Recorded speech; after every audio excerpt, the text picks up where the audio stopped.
This is the long-lost and forgotten Electro-Harmonix Big Muff 2, newly discovered by Josh Scott from JHS Pedals, and now it is here. It's a big box wedge unit, limited release, it has 2 dual op amps, it's supposed to be more aggressive with more low end and mids than the original Pies.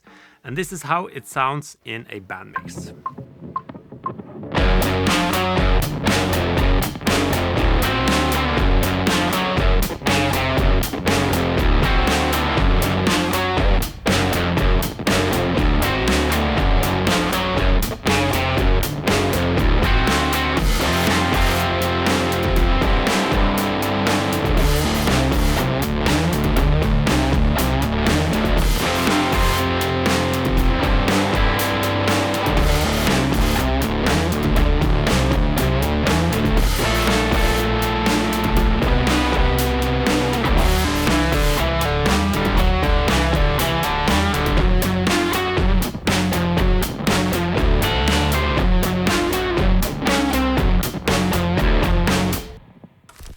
Okay, so here's what I've heard.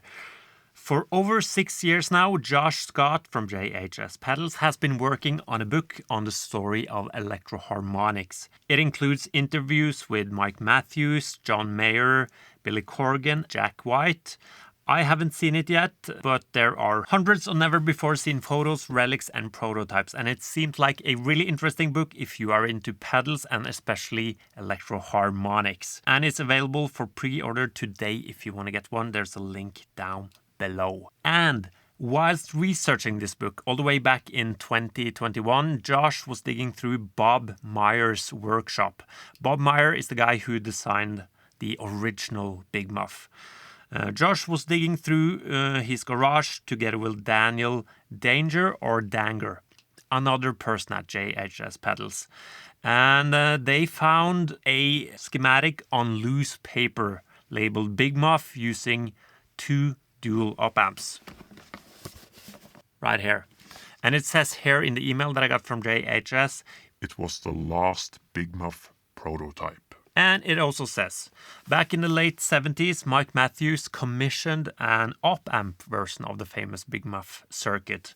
Michael Abrams and Howard Davis co-designed what was released as the op-amp Big Muff. That's the one that Billy Corgan made famous. Bob's version, this one was set aside and forgotten until JHS pulled it out of a dirty, moldy notebook in his New Jersey garage.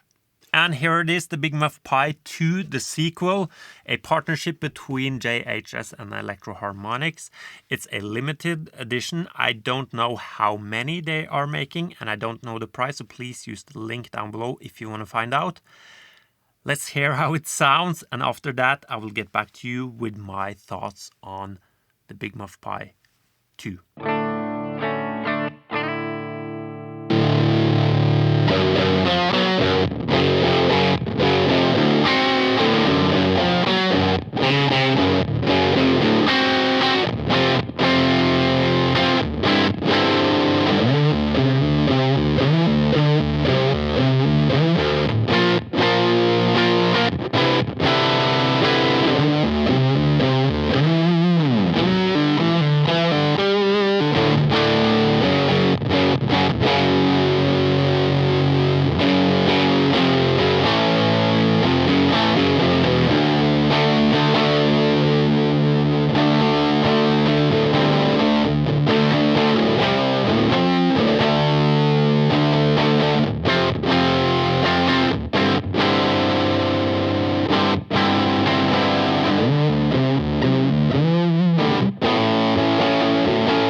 Okay, so first of all, I really like the story behind this pedal. I'm really eager to check out that book and see all of the other stories about the pedals and if there's anything more to the story behind the Big Muff Pi 2. I also really like the looks of the pedal, the color, the big box, the classic Big Muff big box. Yeah, that's just awesome. Sound-wise, I think it lives up to what I was presented before trying the pedal. More lows and more low mids, and that makes it easier to use into a dead clean amp. And that was what I was doing in the demo part of this video. The original Big Muff Pi is harder to use into a clean amp, in my opinion, and many other for that matter. I usually need to pair that with a cranked amp or an overdrive pedal to help the Big Muff. It sounds too scooped, but the mids are more right with the Big Muff. So it's easier to use at home with a practice amp, and you don't have to crank the amp or use it together with an overdrive. Overall, I don't necessarily find it more aggressive than the original, but also I didn't compare it side by side with an original because I don't have one. I have some clones of the original, but I'm not sure how close they are to the real deal. So I didn't want to include that in the demo because I'm not sure what data I'm working with for doing a comparison.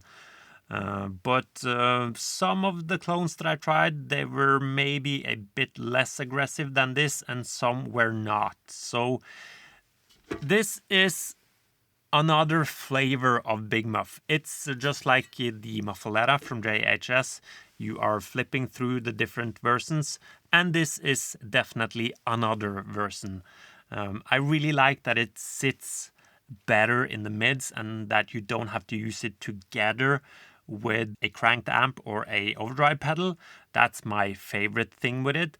And I also found it to sit really well in that mix that I did in the beginning. That was just like perfect. Sounded so right for that song instantly without doing a lot of mixing and stuff. I think it's a really fun release, again from JHS. It's a different flavor of the Big Muff. I don't find it to be drastically different from other Big Muffs. But hey, this is the pedal world. If it's like 10% different, that's also interesting. And the story is fun. The pedal looks cool. Again, I'm not sure about the price, but you'll figure that out in the link down below if you are interested. Thank you for watching, and goodbye.